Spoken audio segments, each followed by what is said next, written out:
Well, without further ado, I'll get us underway. So you'll all be well aware, and probably read it in more detail than me, that we got our first emissions reduction plan released by the Ministry for the Environment on 16th of May. So we've managed to pull together an expert panel of people who have already had a chance to read that and form an opinion within a couple of weeks. That's great. And I was just thinking, we've now got an important new 3-letter acronym that's entered our lexicon, the ERP, Emissions Reduction Plan. So we might refer to it as the ERP a bit through the evening. I Googled James Shaw's speech at the release of the ERP, and he introduced it as a blueprint for a low carbon future that puts us on a path to meet our long-term emissions reduction targets by 2050.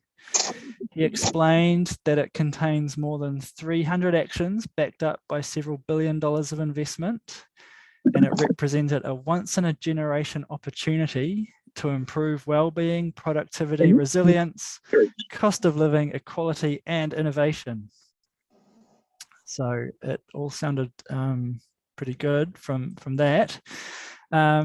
But it's fair to say that there's some pretty big threats and big opportunities involved. So it warrants some careful consideration of our strategy and action plan. So that's why we've got our panelists lined up tonight to offer their reaction and comments.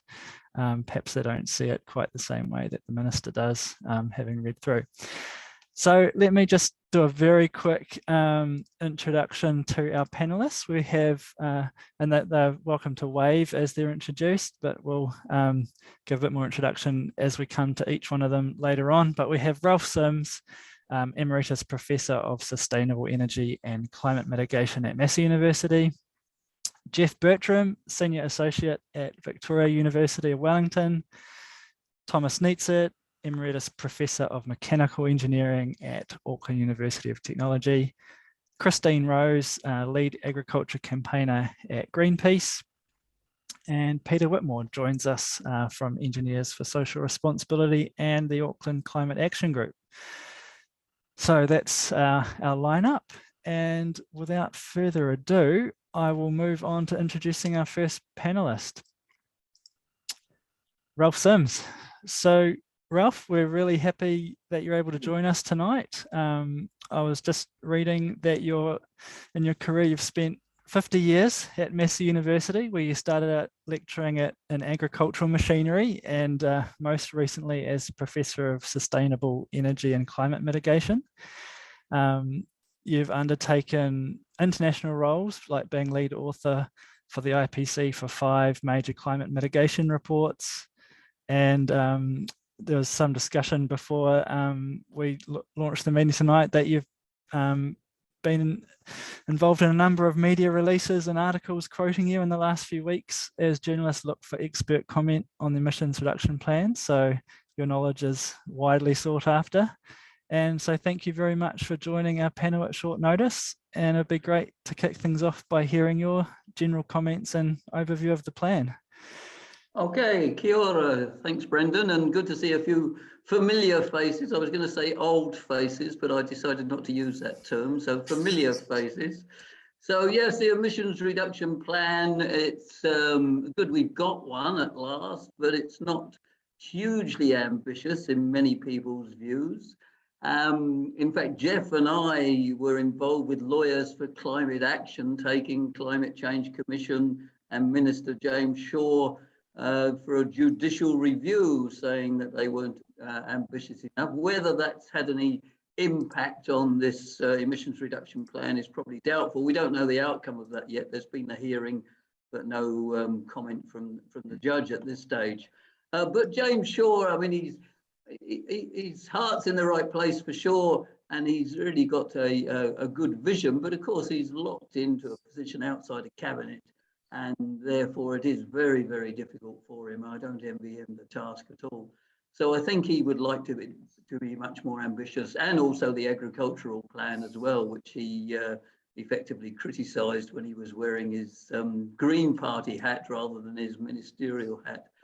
So anyway, for this emission reduction plan, I've just got a few comments which I think most people would know. It's mostly outlining plans for the future, which are future policies. Research and development ambitions are good, but they all take time. And so there is the Centre for Climate Action on Agricultural Emissions being established. But we've had the New Zealand Agricultural Research Centre for Greenhouse Gases for, what, 10, 12 years now, international collaboration. And they've spent millions of dollars, but haven't come up with any solutions yet. So again, this is what might happen over the next few years with luck. The three emissions budgets that they've got for the three periods, 2022, 25, 26 to 30, and 31 to 35, all sort of make sense. And in fact, are more ambitious than what the Climate Change Commission recommended, which is easy enough to have targets and ambitions though, but actually meeting them is going to be the challenge. So the first budget by 2025, which is only sort of 3.5 years away, to have an average emissions of 72.5 million tonnes per year. 2019 was 82 or so million tonnes, and it went down a little bit in 2020 because of COVID, but it's we haven't got 2021 figures yet. It's probably gone up. These are gross emissions. But the International Energy Agency very clearly showed that once the COVID had passed, then the emissions bounce back globally, and I expect they'll do the same here. So it's pretty ambitious to get down to 72.5 million tonnes from 80 or so million tonnes within 3 years.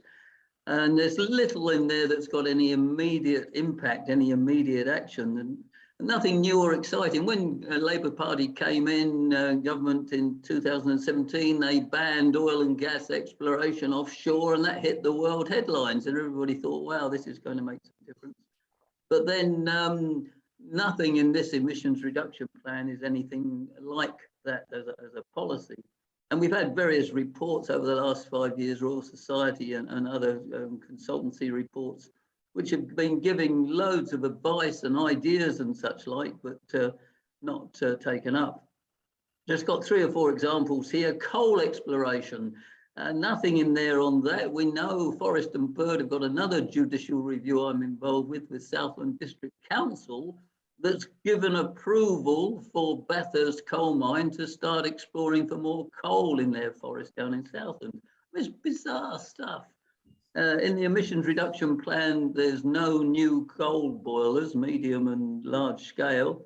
But who's going to build a new coal boiler now anyway in this current age? I mean, it's a nice concept, but it's not going to have any impact at all.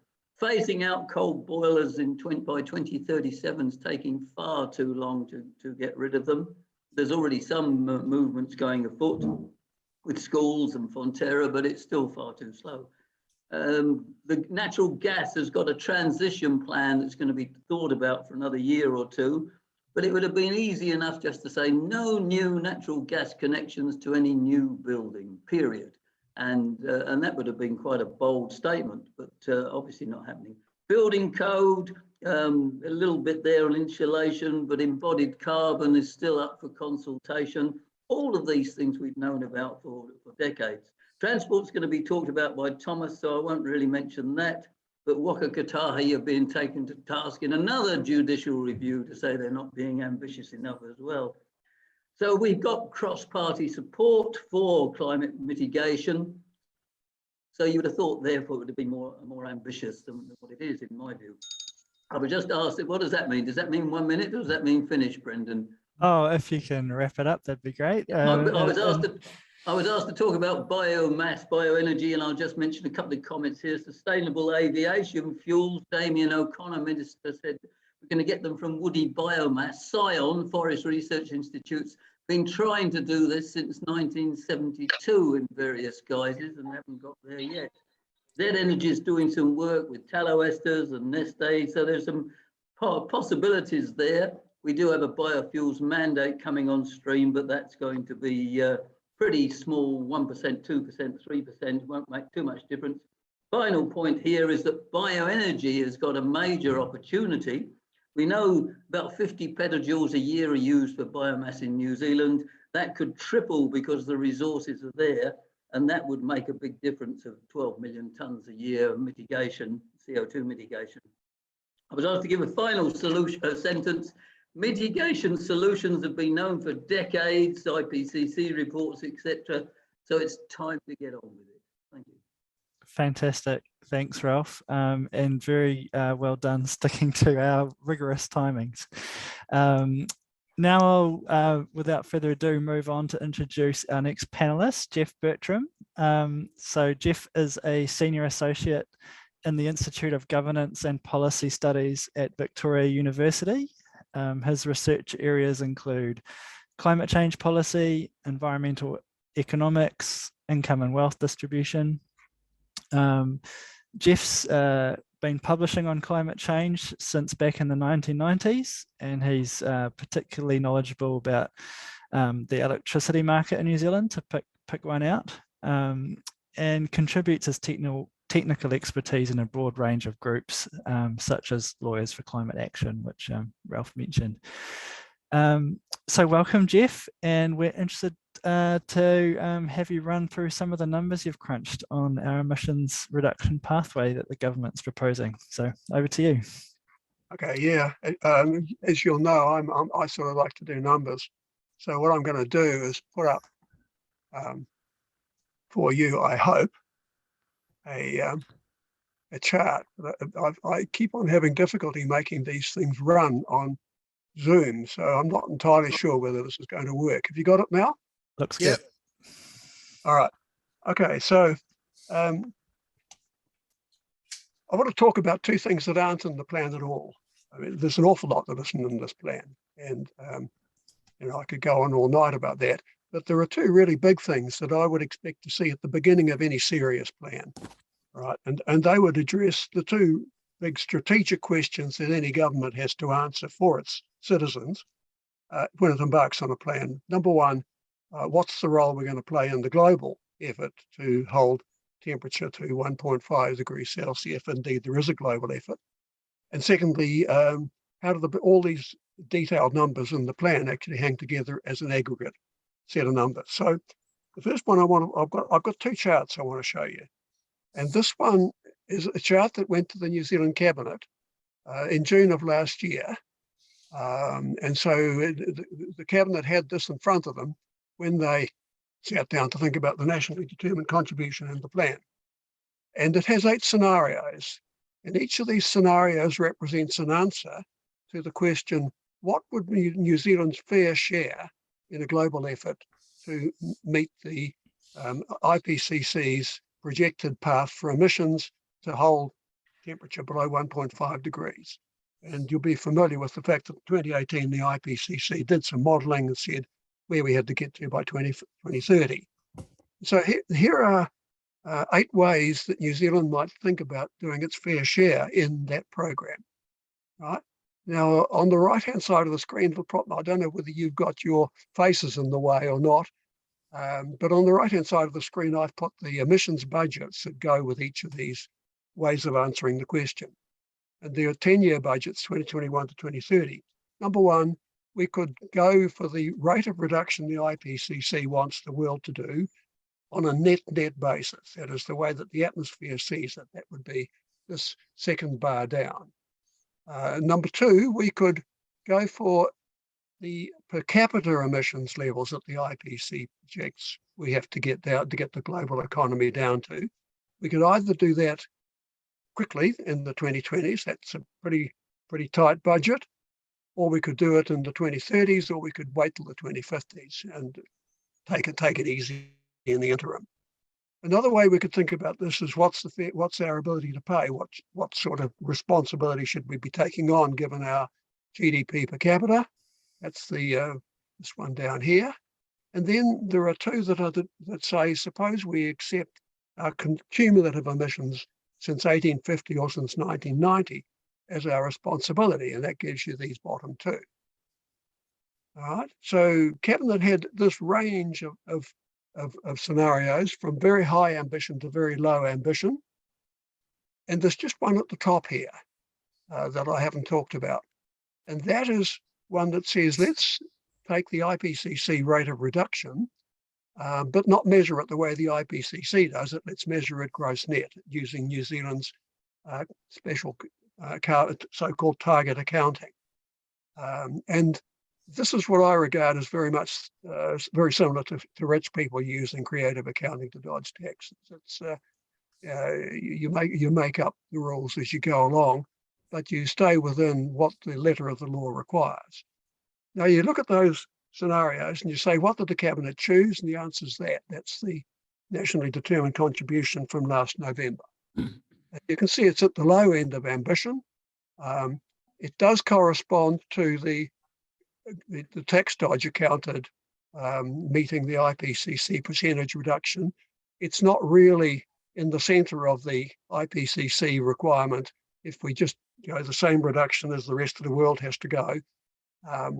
But the midpoint you can see is outside the NDC. If we did these other ethical propositions, that we should carry our fair share in terms of ability to pay, that we should try to get our per capita emissions in line with the long-term global requirement, you can see that they're way outside the level of ambition in the NDC. And as I'm sure others will note, the NDC is actually a bit more ambitious than the budgets that are in this plan. So let's take a look at the budgets. Now this is going from 1990 to 2035, and up here are metric tonnes. I'm using AR5 values. I'm trying to get the latest data. It's very hard to keep up with the numbers. Here's New Zealand's gross emissions from 1990 to 2020, and then projections for business as usual out to 2035. And you can see that up to 2020, we'd had a 20% increase in gross emissions. Here's our net emissions. That's what the atmosphere sees. And they've gone up 30% up to 2020, and they're projected to keep rising right through this decade. And here is what's so-called target emissions, which is what the plan is written in terms of, what the NDC is written in terms of. It's how the government accounts to the global community for our behaviour. And you can see that they are flat. They're reportedly completely flat over the last 30 years. Things are no worse. And looking forward, they're projected to come down. So they've only gone up 8% in 2020. Now, if you look at those and think about why are they different, the essential thing that's different is that to do the target accounting, you take no notice of trees that were planted before 1990. So you just, all of that amount of carbon absorption that is going on is dumped out of the accounts. The point is that the atmosphere couldn't care less when the trees were planted. The atmosphere is interested in this red line, what's happening to our net emissions. But for accounting purposes under the Kyoto Protocol and UNFCCC, we're using these numbers here. So now let's look at the commitments we've made. Here's the first Kyoto commitment period, 2008 to 2012. Here's the 2013 to 2020 commitment period under the UNFCCC. And here is the nationally determined contribution under the Paris Accord. Okay, and you can see they're steepening. You can see that they're not commitments to actually reduce our emissions to that level. They're commitments to be responsible for getting global emissions down in an equivalent way. And so the grey area here is the units that we're going to propose, that we have either bought in from offshore, a lot of Ukrainian and Russian hot air in here, and that we're proposing to buy in for the next decade, about 100 million tonnes, going to have to be bought in, because this is what the Climate Change Commission thinks its policies will achieve, and they're very much the sort of policies that are in the plan. That's where the national determined contribution goes. And you can see that there's a considerable gap that we're planning to buy offshore. Now let's put the plan's budgets in. Here are the three budgets that are in the emissions reduction plan that Ralph just outlined. You can see that they pretty well follow the Commission's demonstration path, that dotted line there. They're a bit more ambitious. They don't match the nationally determined contribution. Okay, but nevertheless, you could look at those at those budgets and think, well, is that defensible? Can we tell a story that makes it look as if that would be okay? So let's just put in two of the IPCC scenarios that I mentioned earlier that were the basis of the cabinet paper. Here's the equal reduction one. Jeff, we'll just try and wrap it up as quickly as you wrapping can. up. It's the equal reductions one net, way below all of those. And here is the ability to pay one, which would have us going negative by the end of the decade. They're seriously ambitious. So looking at that, is this defensible? Well, if you think of the New Zealand government being unilateral but not reckless in a world where everybody else is free riding, you could defend this. It's not too bad. So I'm not going to be absolutely damning of the aggregate budgets, but they're well outside what we and the rest of the world is going to have to do. So we come back to the detail of the plan, which I think is where the real criticisms lie. Okay, that's me. Yeah, thanks very much, Jeff. It's fantastic to get some charts up and some numbers crunched. Brilliant. Okay, the next speaker in our lineup is THOMAS NEITZERT. He's Emeritus Professor of Mechanical Engineering from Auckland University of Technology. Thomas started his career at the University of Stuttgart before moving to work in industries including Mercedes-Benz in Germany, then moving to New Zealand Steel and 10 years at Fisher & Paykel before returning to academia in 2001. Thomas has had a strong commitment to sustainable development and other issues of social responsibility for many years and draws on his expertise in areas like advanced building materials, lean manufacturing and recycling. So Thomas, thank you for joining our panel, and be great to get your thoughts on the ERP. And we've invited Thomas to speak particularly on the areas of transport, construction and waste. Over to you. Okay, thank you, Brendan. The emissions reductions for the transport sector are well summarized on page 172 of the plan. A 41% reduction from 2019 to 2035. This is far less than a reduction of 50% until 2030, what the IPCC is asking. In terms of listed key actions, there is nothing fundamentally new. There's talk about supporting walking and cycling, improving public transport, funding the freight sector to purchase zero and low emissions vehicles, more biofuel, trials of low-income earners car leasing schemes, and a scrap and replace car scheme also for low-income earners, a trial. The only firm dates given are that after 2025, for public transport, only zero emissions buses should be purchased. And after 2035, all new cars will be low or zero emissions. In the route map in the plan to 2035, there are a few actions points for the next 4 years, like in 2023, the implementation of a clean vehicle standard and to publish programs and policies in 2024, whatever that means. But no details for the second and third emissions budget are given at this stage. Before I come to what kind of aspirational goals should be included in the transport plan, I'd like to talk about one big misconception, the zero emission vehicle.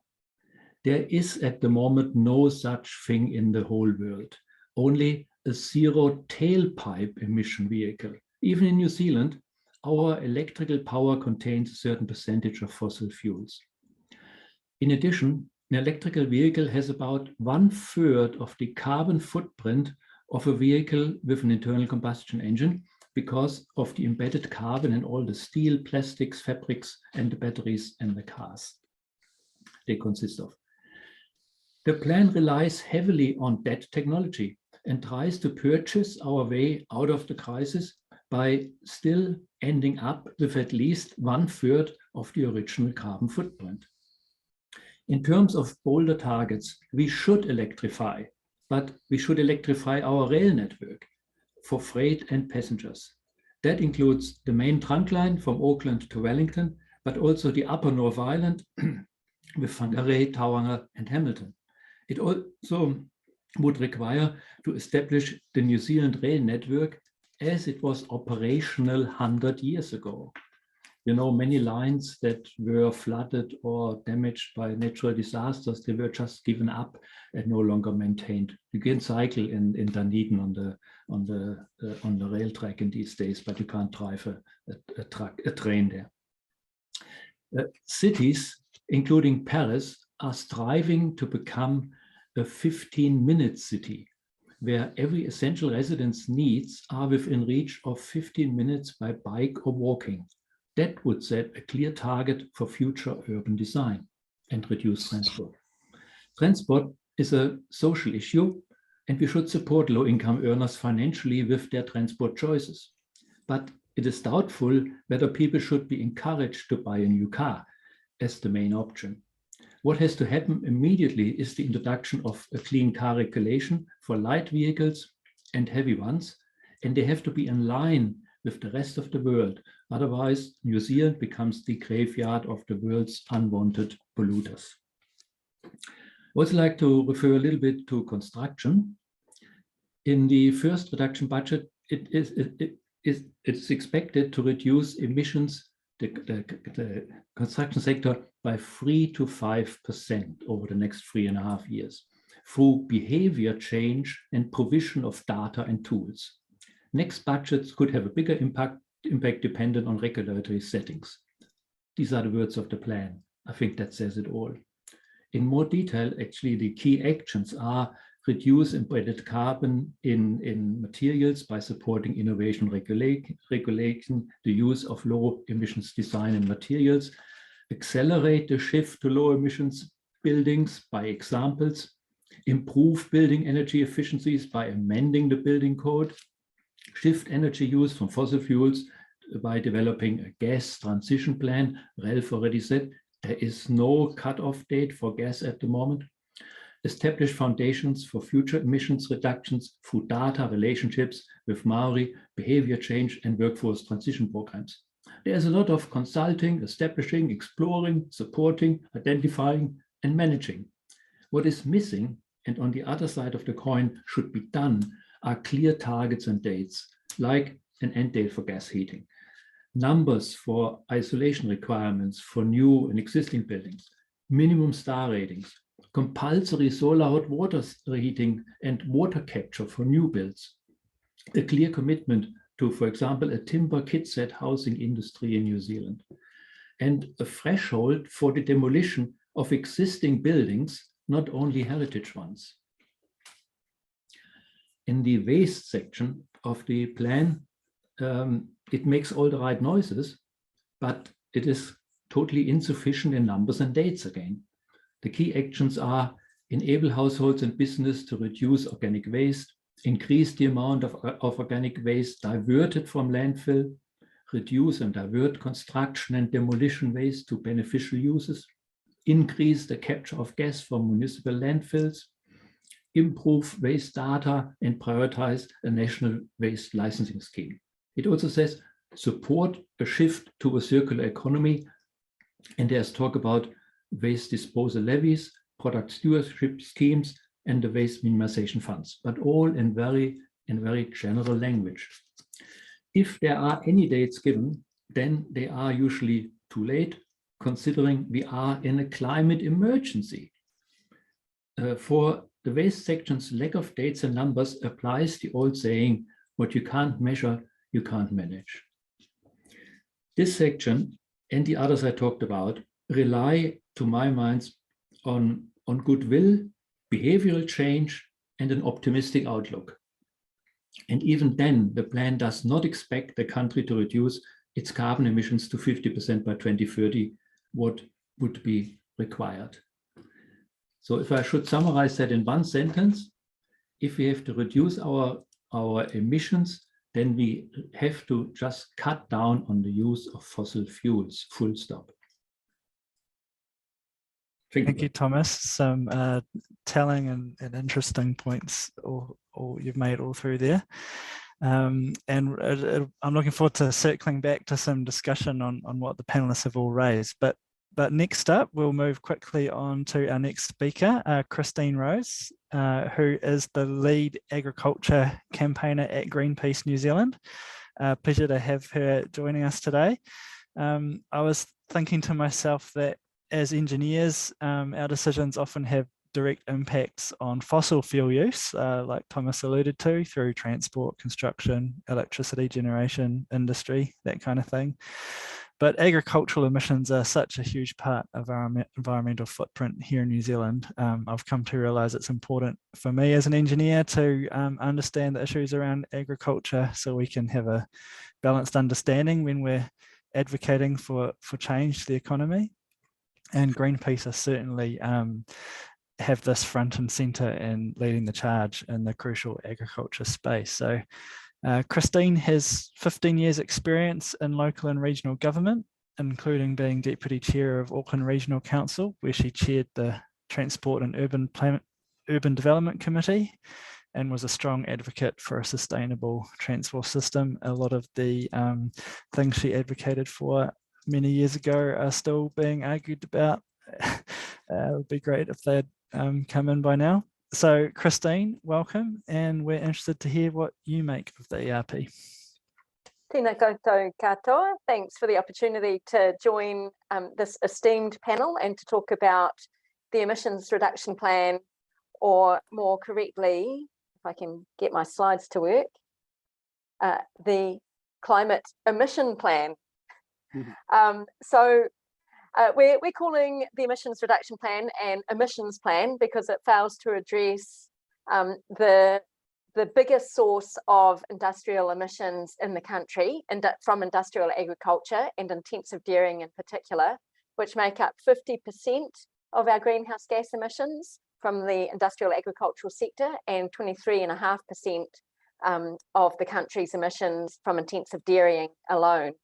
So it's a failure because it just doesn't tackle these industrial emissions adequately, when in fact the most effective way to address industrial agriculture and intensive dairy emissions is through a regulated phase out of synthetic nitrogen fertilizer and halving the dairy herd, moving towards more plant-based regenerative organic agriculture. You'll see here on this slide just how those emissions are made up, and this is from the latest greenhouse gas inventory showing that significance of agricultural emissions, which really outstrip all the other emissions from the other sectors. Already we're exceeding the planetary boundaries in terms of the nitrogen cycle, biodiversity and climate change. And instead of addressing these three limits linked by intensive dairying and directly addressing emissions from too many cows and synthetic nitrogen fertilizer, the emissions reduction plan relies on undeveloped, unproven techno-fixes to reduce emissions. New Zealand's one of the highest emitters per capita in the OECD, and as a country we are doing among the least to reduce our emissions, and the ERP doesn't change that. What's proposed for agriculture under the ERP is not timely nor effective enough to address the climate crisis and the scale of agriculture and intensive dairy impact. Despite initial Climate Change Commission recommendations that New Zealand needed to reduce the livestock herd and the area farmed, as shown in this slide, the government has not included these policies in the final plan. In contrast, other nations have been taking steps to reduce agricultural pollution. For example, the Netherlands, which plans to reduce its livestock herd by 30% by 2030. The way to achieve herd and therefore emissions reduction is through the regulated phase out of synthetic nitrogen fertilizer. But despite creating emissions 2 times domestic aviation, synthetic nitrogen fertilizer virtually goes untouched in the ERP. Instead, the ERP and the budget gift $710 million to the agricultural industry, a quarter of the entire climate emergency response fund, which the agricultural sector has contributed nothing towards because it's excluded from the emissions trading scheme. The purpose of the new proposed Centre for Climate Action on Agriculture Emissions, which gets the lion's share of that funding, is to drive a step change in mitigation technology, innovation and uptake on farm. And we already heard, I think, about the years, the decades almost of work that's gone into techno-fixes to address biogenic emissions from the agricultural sector. And so far they have achieved nothing that's applicable to New Zealand's farming sector. So the fact that the ERP bankroll and the budget bankroll further significant investment in techno fixes is a kick in the guts for New Zealanders who are effectively subsidising the intensive dairying industry. You and I are both paying for industrial agriculture's pollution and bankrolling the new research centre too. The ERP merely discusses best practice fertiliser application and ureas, inhibitors, slow release fertiliser, not much really about actual reduction or different land use practices which are necessary, as if we can just continue with business as usual, tinkering around the edges. Predicted ag emissions reductions from the plan are woefully insufficient at less than 1% or 0.3 to 2.7 megaton CO2 equivalent over 5 years. So very little on the scheme of things. Sorry, I just need to find my notes again.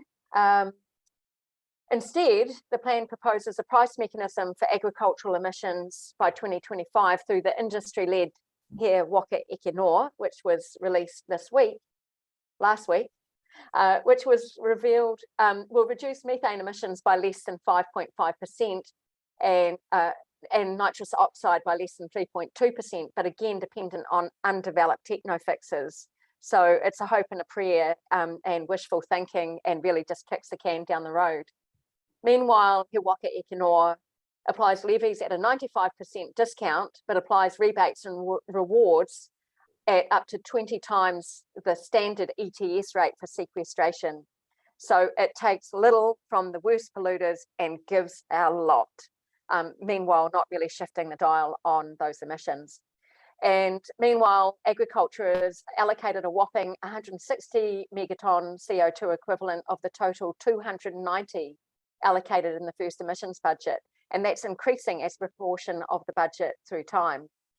The emissions reduction plan and He Waka Eke Noa will fail to meet legislated agricultural greenhouse gas emissions reduction targets, which are 10% by 2030 and between 24 and 47% by 2050. Big agriculture is to New Zealand what coal is to Australia, and the industry is very powerful. So it remains mostly untouched by the ERP despite its huge impact. So it's a failure. Instead, we must phase out synthetic nitrogen fertiliser, which is enabling that intensive dairy herd and the agricultural industry, destroying the climate and fresh and drinking water. And we need to support more plant-based regenerative organic agriculture. And so to remind the Prime Minister of this, we put up a 4-story high billboard last year saying that, you know, it is a climate emergency, and she's said some things, stopped new offshore oil and gas drilling, said some good stuff about the nuclear-free moment, but has failed to stop the drivers of industrial agricultural emissions, and therefore sells the country short and continues to sustain intensive dairying, which is destroying the climate, destroying our fresh water and making people sick. Thanks very much. Thanks, Christine. And yeah, great final slide there. Puts it in a bit of a nutshell, some of your key comments there. So fantastic. I'll try and get rid of my my shared slide. My shared screen. Well, as you're working on that, I'll introduce our next speaker. Next up, as a final panelist, we have Peter Whitmore, who studied chemical engineering in Christchurch and then got his PhD from the University of British Columbia, looking at particulate emissions. Peter's career in industrial engineering included energy efficiency work in the glass and metal processing industries. And after a few decades in publishing, he's become very active in advocacy to limit climate change. He's a member of the Auckland Climate Action Group, working towards a coal-free Aotearoa, and also has led a number of submissions to government for Engineers for Social Responsibility in recent years. So welcome, Peter, and be great to get your thoughts on the ERP in terms of process heat, where we use a lot of coal at the moment, and the emissions trading scheme, and anything else you've got up your sleeve. Over to you. Well, thanks, Brendan. Fossil fuel for process heat needs to be rapidly reduced. Process heat refers to mainly to what's used in industrial processes. Besides the IPCC calling for a 43% reduction in greenhouse gas emissions below 2019 levels by 2030. They also called for coal use to fall 75% over the same period. Beyond that, the UN Secretary General, Antonio Guterres, recently called for developed countries to be completely out of coal use by 2030. Given our rather feeble response so far to reducing our emissions, it would make sense for us to be aiming significantly higher than the IPCC reduction figures. But based on our understanding of the available data, the government is actually proposing much lower emissions reductions than the IPCC says are needed. For low temperature process heat, a lot of coal-fired boilers, particularly in the dairy industry, account for a large part of our coal use. The government plans to immediately ban new installations of coal-fired boilers, which is a strong move, but its proposed goal to phase out the use of existing ones by 2037 is far, far too weak. We already know how to do this by using biofuels such as wood chips or use of electricity. And somebody else mentioned wood chips. That's an underused resource. The wood chips, stuff that from forestry that just goes, wood stuff that just goes to waste at the moment. We need to move much faster. And the simplest way to do this is to increase our emissions charges to a level that makes the use of coal and natural gas no longer an economic option for this purpose. It should then be possible to make the necessary changes so the use of coal for these low temperature applications can be terminated by 2027, not 2037, with natural gas following soon after. Setting a legislated target, 2027 target, would be a strong driving force to make this happen. Now, for high temperature applications like steel and cement making, which together also account for a major part of our coal use, it's more of a challenge, but it still needs to happen. The government report does not give any specific targets for this, but internationally there's a lot of work being done in developing ways to make this possible. For example, in 2021, a Swedish company produced its first steel using fossil-free hydrogen instead of coal and coke.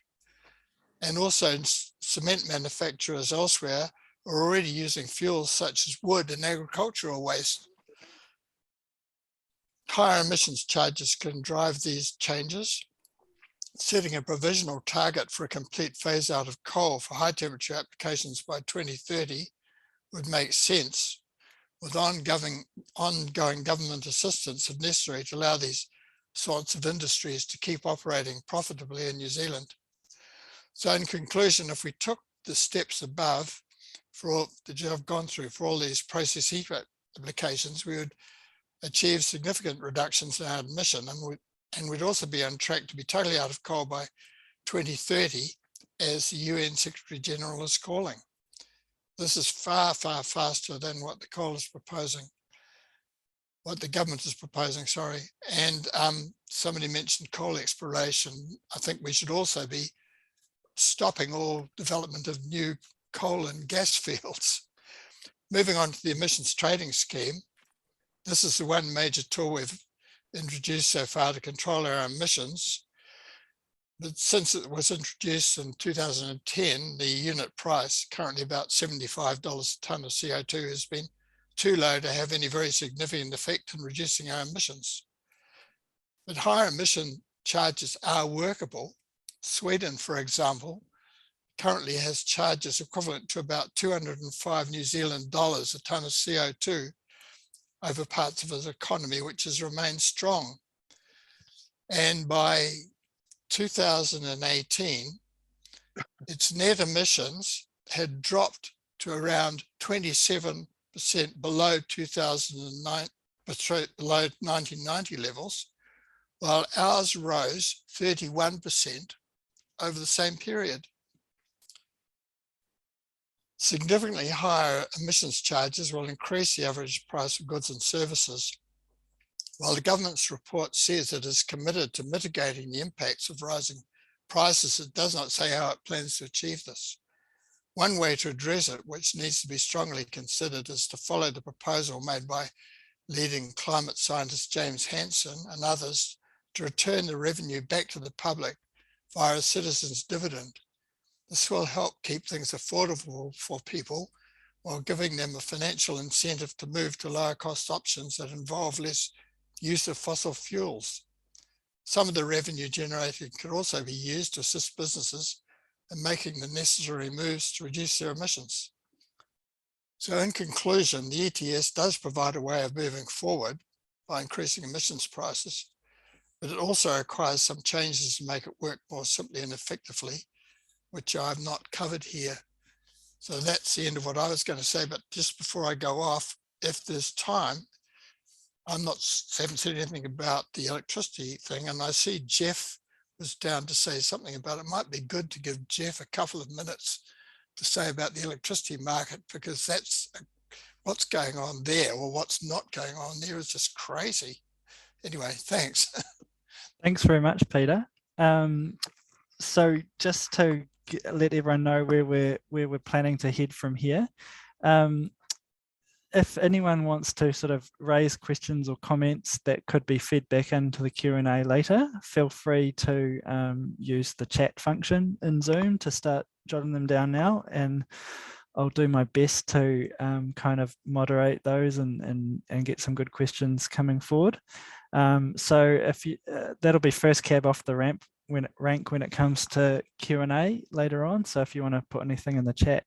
But I think it will be manageable also to open it up to questions from the floor as well after we've done the chat questions. So start thinking about your questions, and probably in about 5 minutes, I'll also just ask the panelists to give a bit of a recap of some of the key solutions that they recommend. There's been a lot of that covered in their talks already, so might not be too long, but yeah, picking up on Peter's suggestion, I'd just like to throw it open initially just for our 5 panelists to perhaps pick up on anything that's been left out, perhaps like Jeff with talking about the electricity generation, and any other comments that panelists want to make on each other's subject areas to add to or raise questions. So yeah, perhaps over to you, Jeff. All right.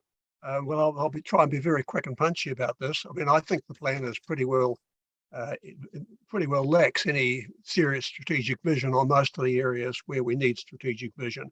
Electricity, we need to renationalise all the hydro assets, get them back under central control and run them as a backstop battery so that we get a very rapid rollout of wind and solar without having to worry about the backstopping of them because of their intermittency. The wind and solar needs to be popularly owned to a very large extent. We need to take away the barriers that currently prevent communities from developing their own integrated renewables on a distributed basis, and we need to lessen some of the shackles of central control under which they currently suffer. There's a whole lot of stuff to be done there, but it requires a radical restructuring of the electricity market. I agree that we need to stop use of nitrogen fertilizers. I'd bar the production of the stuff altogether from 2025 and ban all imports of it. Let agriculture get back to doing its stuff without them. In terms of the shift in transport, the complete absence of a serious treatment of rail and a mode shift off the roads means that the transport chapter might as well have been written by the Road Transport Federation. It's all about keeping 50-ton trucks doing the long-haul freight with electrical and hydrogen vehicles rather than getting the long-haul freight onto a properly upgraded and electrified rail system, especially Auckland, Wellington, but all over the place. We need trucks off the road and heavy freight onto coastal shipping and rail. Massive upgrading of the rail system, I think, is fundamental. The emissions trading scheme, I think, is broken. Personally, I would scrap it immediately and go to a carbon tax with a dividend distributed to citizens, the Hansen approach, and I would immediately remove all the exemptions that are given to big industry, and I would prepare New Zealand to operate in a world where other countries will be introducing border adjustments to penalise laggard countries And I think we should be already designing our own border adjustment program. So, I mean, that's just a start. There's plenty more where that came from, but that'll do for the moment.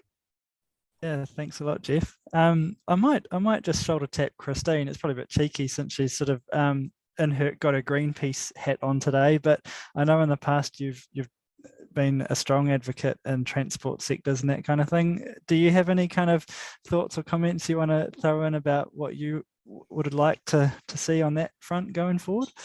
Thanks. Yes, you know, walking and cycling are the most efficient and economical forms of transport. So they have an environmental and a social dividend, which is mostly overlooked in the ERP and in the budget and in most government decisions when it comes to funding transport initiatives. And so, you know, there was stuff in the media today even about a lot of critical cycle infrastructure currently being considered or invested in that's overrunning its budgets because they underprice it or they load NZTA Waka Kotahi load prices, costs that are ancillary to the cycle paths themselves onto the projects. And so we see that in Wellington, the Petone to Hutt cycleway, I think it is, where, you know, it's actually swallowing up a lot, like a major proportion of the yearly budget, cycleway budget, to build a seawall that's actually about protecting the rail corridor, not about the cycleway at all. But wearing one of my many hats, and that is for the group called Movement, formerly known as Skypath, we designed and consented the proposal to get walking and cycling over the Auckland Harbour Bridge, which was then taken over by Waka Kotahi and then shelved. If we can't get walking and cycling over the Auckland Harbour Bridge, then we're going to fail on our vehicle K travelled reduction objectives. And so, you know, some of these really iconic and essential projects are not being embraced by Waka Kotahi as they continue with their road building mantra, and these really critical community building and environmental solutions are not considered a priority. So some really iconic projects that are not funded, and you know, it means that we cannot achieve those transport connectivity targets that are essential to a low carbon future. Thanks, Christine. I might pick Ralph's brains next. I see. I was just trying to get my head around I kind of feel a little bit from what everyone's saying, like this first budget is a bit of a lost cause. It's a lot of we'll think about this and we'll write a report on that and we'll get a consultant to look at this. But I think from my reading of the report, in the next second half of this decade, from 2026 to 2030, we've got to save 15% on our carbon emissions compared to where we are now. What's your kind of initial take on, you know, is that the kind of good plan for the next budget, or what might we need to do to get the next budget more on track, and any thoughts you have on key strategies for doing that? Yeah, well, obviously, if we don't move fast on the first budget, we've got to move harder on the second budget. The first budget, I don't think gross emissions are going to come down at all in the next 2 or 3 years, but I'll put money on that with the minister if he wishes. The potential is there to reduce emissions, and we've known, like I said, for a long time how to do it, but it really does need rigorous ambition politically, and that's got to come from us to push the politicians to actually show that we're serious about this.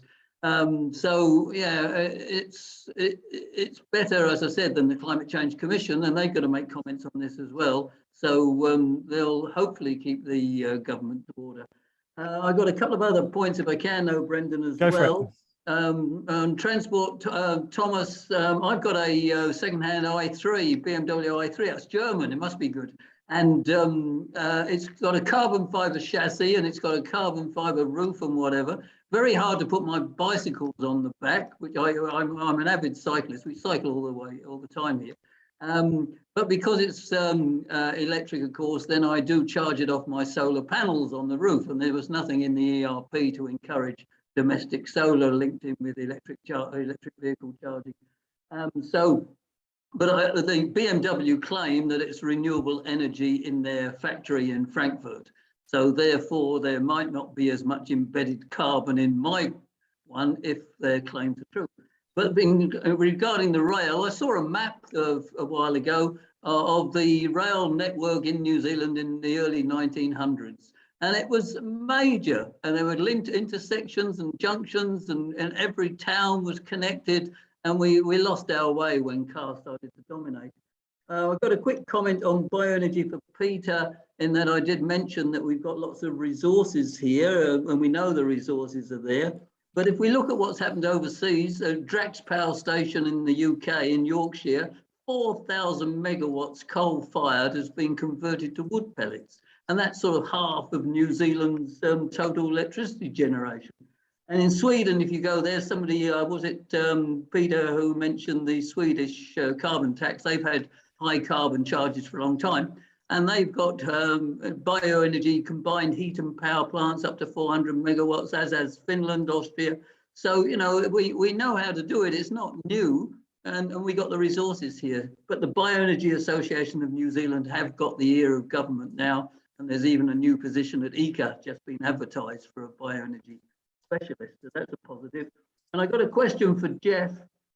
Is why did Climate Change Commission, Ministry for Environment, what's the rationale why they moved to target accounting? Do we know that? Was it just sort of greenwash?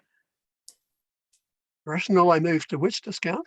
To their new method of target accounting, excluding. That's the officials, ministers covering their asses. We've dug this enormous hole of doing everything gross net. We've used that to make big headlines, pretending we're doing stuff that we're not doing.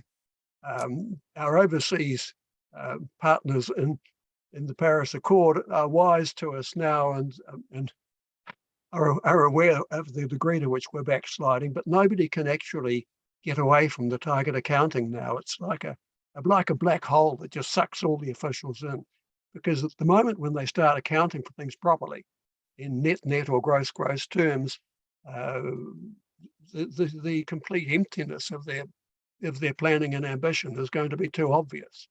And so they really want to keep the headlines rolling with numbers that come from the target accounting that always look better. And I think the New Zealand public are the losers on this, because they keep on getting headlines that pretend we're doing what we're not doing. Yeah. I mean, it's dodgy. I think it's dishonest. It's deeply ingrained in the Ministry for the Environment's way of doing things, and the Climate Change Commission just let it itself get sucked in.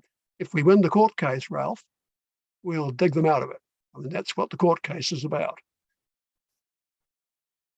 Yeah, thanks, Geoff. I guess it would not be a good look if they'd come out with their first ERP and it was showing just flatlining emissions.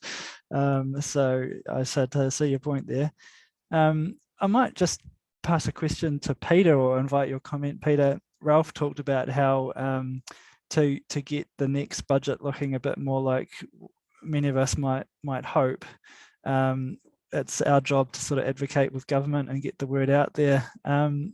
You've mentioned recently an idea for perhaps how we can get a bit of a public voice along those lines. Do you want to share any thoughts on that? Well, if it's what I think you're talking about, the Australians set up a climate committee, the government set it up, and then the government disbanded it. But the people on the climate committee got together and made themselves an independent voice to feed information, about the climate and to give critique of what was going on. And we've got this climate commission, which is supposedly independent, but I think it's quite closely linked up to the government in the back room, to the government departments in the back room. So it would be good. Well, I mean, and I think what they came up with is far too weak. So I think it'd be good if we had a separate commission thing or a separate committee or something of experts who could comment on it. But before I disappear off, maybe I'll just say a couple of things about the emissions trading scheme, because Jeff said a carbon tax would be better, and I didn't cover all that because I didn't have time. But yeah, I think the current way that they do this by auctions is really messy and complicated. I think if we had a simple carbon tax and you knew it was going to be this level, you know, for this 6 months, and then next 6 months it was going up from $75 to $100, and then, you know, after that it was going up to $125 or something, then businesses would really start taking it seriously. And also we need to stop these banked units. At the moment, they have these banked units where you can buy a unit, you can put it, you can leave it unused, and then you can bring it out and use it when the prices go up. So that way the government loses money and the businesses who do it lose the incentive to, some of the incentive to reduce their emissions. So that's crazy. And the third point is we currently give free emissions units to quite a lot of intensive and trade exposed industries. I think we should stop doing that. By all means help them, but don't help them by subsidizing their emissions, help them in some other way. So yeah. Thanks, Peter. And Thomas, we haven't had an opportunity for any further reflections from you. Did you have any comments to add in any of the topics covered? Yeah, I just like to elaborate a little bit more on standards. I said there isn't much in the plan, and actually I'm a firm believer in terms of dates and also limits. And I'm a firm believer, if we put some dates and if we have certain limits and standards, like in the construction industry, a star rating scheme or something like that, then things will move. And here in New Zealand, we have at the moment no emission standard. The only thing we got is what the national government 20 years ago introduced, that is this 5-second rule. If a car puts out black smoke for 5 seconds, they might be taken off the road if someone sees that. But I don't know how many people have failed that rule ever since. So we have no actual standard for light vehicles, and we have nothing for heavy vehicles at the moment. So this is the very first thing we have to introduce, and it has to be tough. Then we will change our fleet over. There's always that argument that costs money, cars will be more expensive and so on. We have to find other ways, like through the emissions trading schemes, or if we make some money, that we give that to the people that then can't afford cars anymore. But we have to start with at least changing our fleet. And in terms of heavy vehicles, the plan actually says something. They said they are talking about considering introducing Euro 6 for heavy vehicles. Euro 6 has been rolled out in Europe since 2013. That's nearly 10 years. And we are now considering Euro 6. We should do that tomorrow. So here are things we can really do to change something, but there is no will, no ambition to do anything. Also, we have on the other hand a climate emergency. So this just doesn't fit. Yeah, thanks, Thomas. That really rings true. I'm a structural engineer in our industry. I think it was maybe 2 years ago we had Pierre Quenneville speak at our ESA AGM about the fact he'd developed a new timber standard that would, you know, help engineers to design more timber buildings, an example, and that still hasn't been released as part of the building code several years later. So yeah, I think there's not a lot of urgency on putting some of the standards in place across all sectors to put some limits on our behaviour. So thank you very much. Well, getting close to Q&A time, I think what I might do is just go around our panelists one last time, and I haven't prepped them on this, so they might have to think fast. Just to pick out from, it could be a pet project, it could be the project you think would be most effective. If you had to sort of rock up to your government minister of choice and sort of advocate for just one or two things that could really contribute to our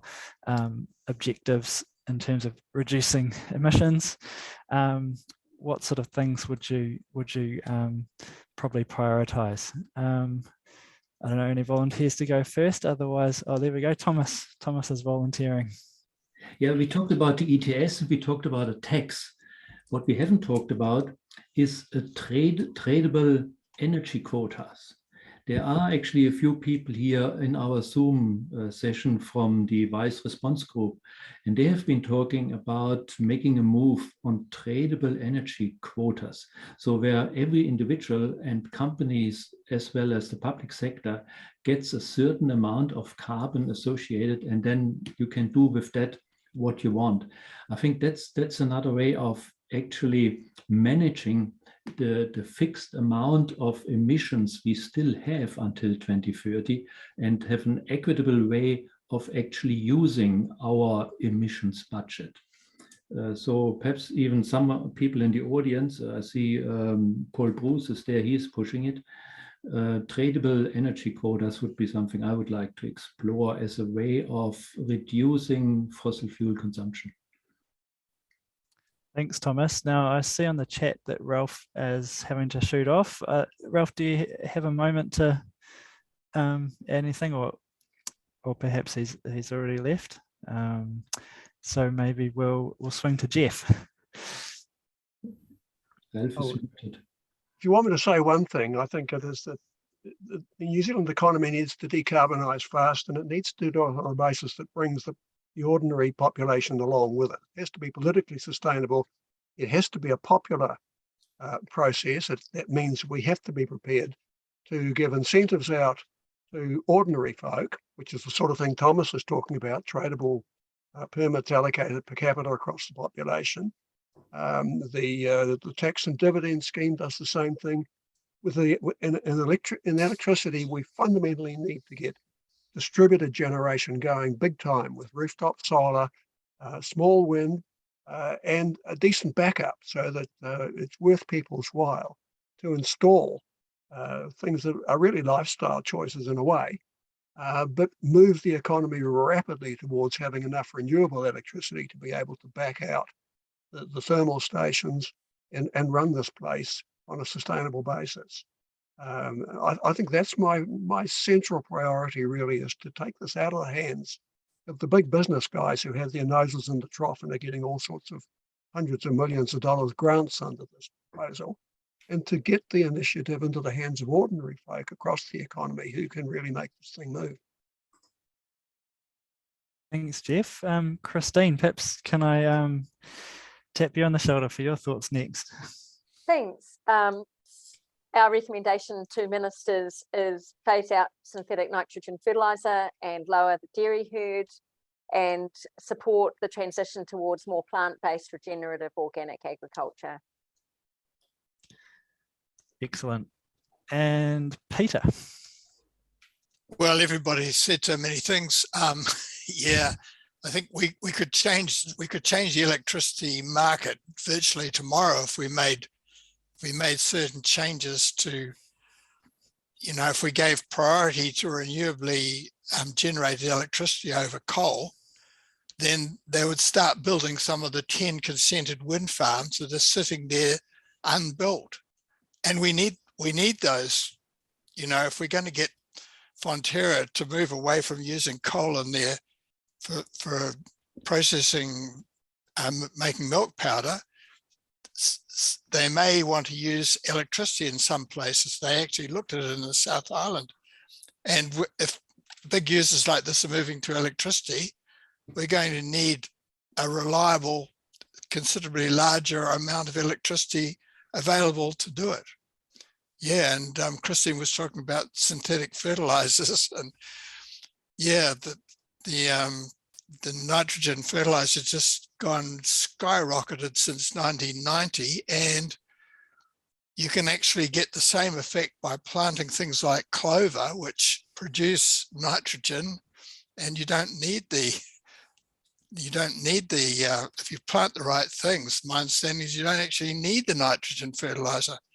And also, if you went back to the number of cows we had in 1990, that would help too. Yeah. Thanks, Peter. Well, I think that's probably drawn our panel's output to a good sort of conclusion, 7:15.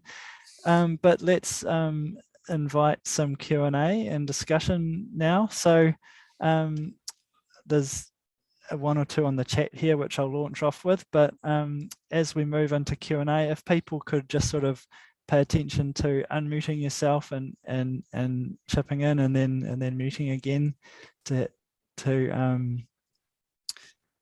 let perhaps some of the panelists or others respond. And yeah, we'll just try and limit the comments from the audience to not much more than 30 seconds or so if you can.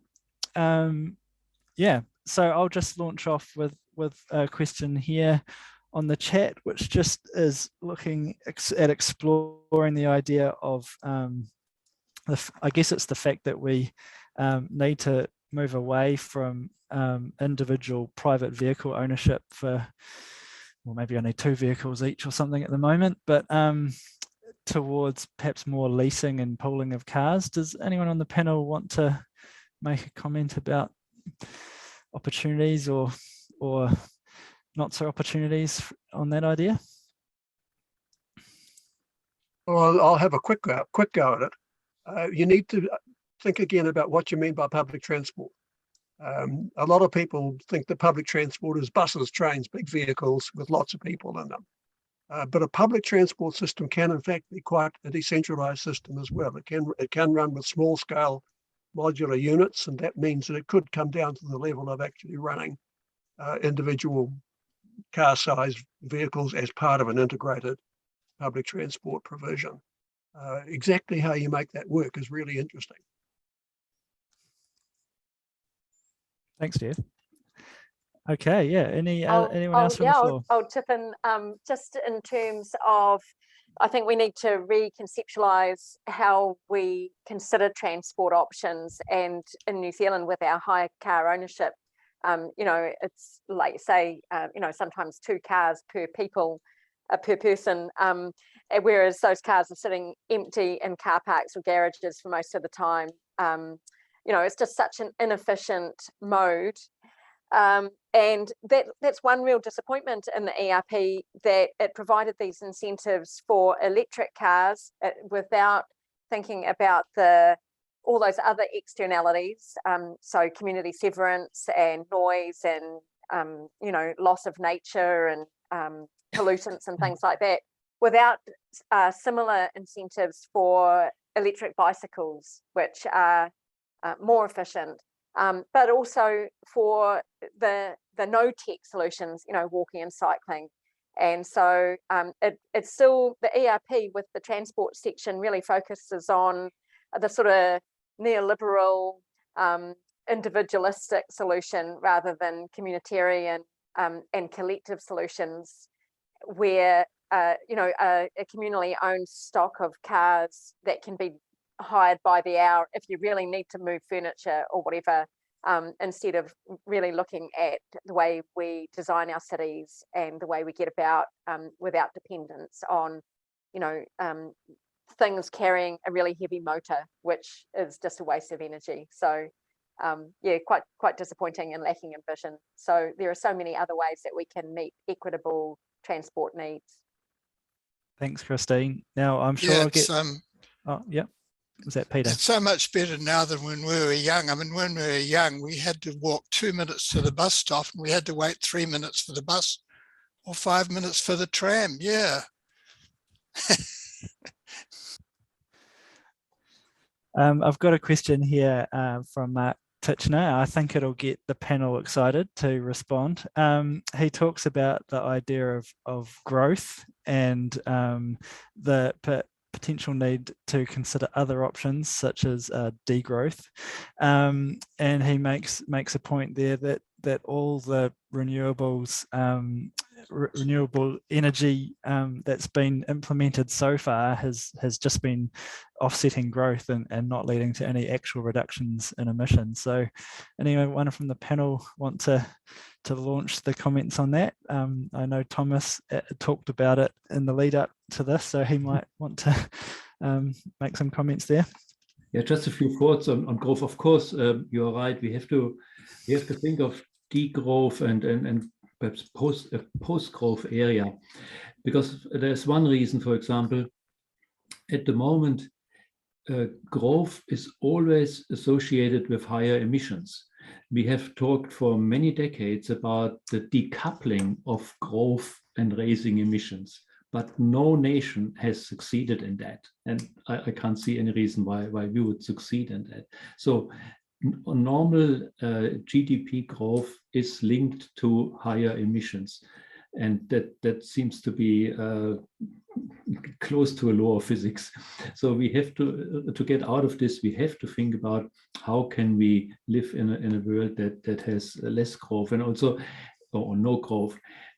If we had a very good run on fossil fuels, all the growth actually is related to fossil fuels because they have such a high energy returned on energy invested. You know, you just put a pipe in the Middle East in the sand and the oil comes out.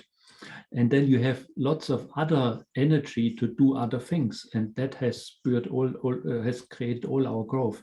And these times are over. Our energy returned on energy invested is constantly reducing, and it's not very high with renewables. So we have to face that scenario that we have to live in a post-growth area. And that's another criticism I would have on the plan. It does not face that issue at all. It always thinks it will continue on like before. We can't purchase our way out of the crisis, and I have my serious doubts, just for physical reasons, that growth will not be with us for long. And also, you know, growth in a limited environment like our planet Earth. If all nations constantly grow, this cannot work. We are in a limited environment, and we have to consider how we live within our means. Yeah, we've got to the stage where we need 1 3/4 planets to support us, and the amount of space left for all these other animals and plants is just disappearing. So we're pushing all these other species out of existence. Yeah. Are any of the panel familiar with the work of Tim Garrett? He's actually done some very interesting work really tying energy emissions to, energy and emissions together, but also to GDP. But one of the things that he makes a point about is that our civilization has grown to this level of complexity where even if you don't grow, we now have, I think he said something like 5 gigawatts, I think, per trillion of GDP. I mean, just our wealth, keep hanging on to the current wealth has an energy cost. And of course, we're using fossil energy to do that. And it looks like when that carbon pulse is finished, when we've exhausted the carbon, we are going to get degrowth, but it'll be foisted on us. It just doesn't seem to make sense not to be planning for it. I might invite Geoff to jump in. Geoff, I know your research topics have included quite a lot of economics. So what thoughts does this trigger for you? Well, it's really difficult in terms of economics. You can't write a plan that says we will degrow the economy because you get voted out of office very quickly. There's a huge public education process required to sell degrowth to the voting population, frankly. And we have tucked away in economics is a sort of law that says if something can't go on forever, it'll stop, which is a really useful law to have, and that's where the degrowth literature leads you. It says we're on an unsustainable path. What the law doesn't tell you is how it will stop and when it will stop. It can stop in an unplanned, disruptive and destructive way. It can stop in a planned and nicely managed way. It can have a bumpy sort of series of transitions. But actually thinking about what degrowth looks like is really, really difficult.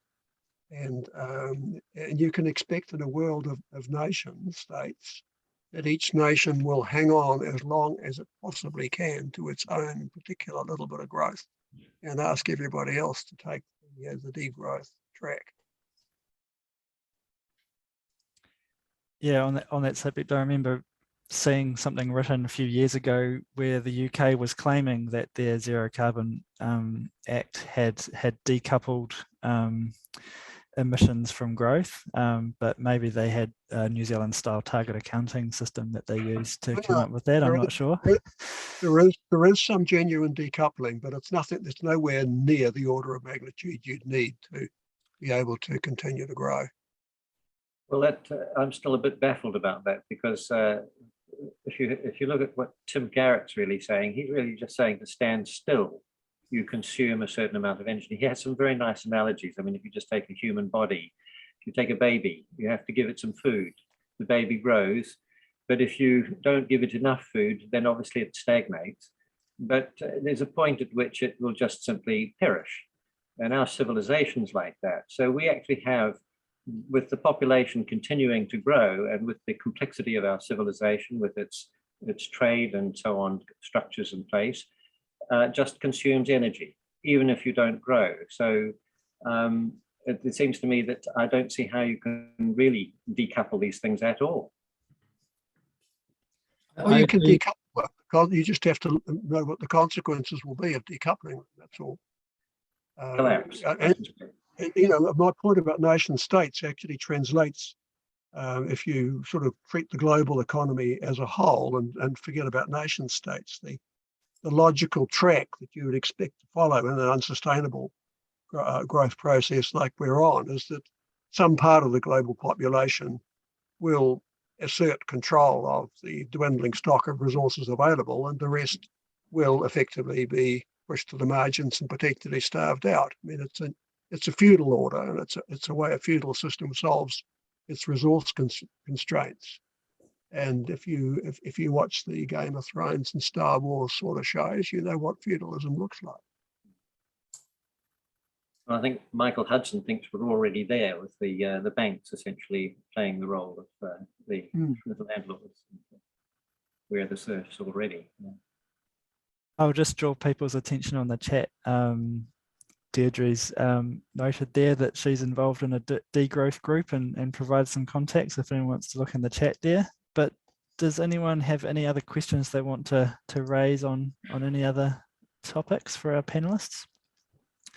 Will just be shortly time to wrap up probably. So if there's one or two more questions, we could put them up. Rachel? Hi. I have a few questions. Well, so thanks everyone for this chat. It was very interesting to hear all of you talk. I made lots of notes.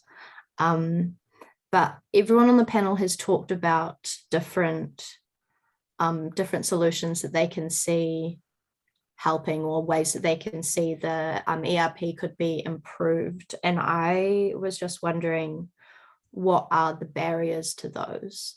I mean, we've had people say things like the rail, electrify rail, bring rail back, mode shift, get rid of nitrogen fertilizer, building code needs to be updated, there's wind farms sitting unbuilt. And I'm just wondering, what are the barriers to this stuff getting done? Like, if we know this is here, we know this is so important to do, is it just political willpower? Is that the only thing? I don't understand.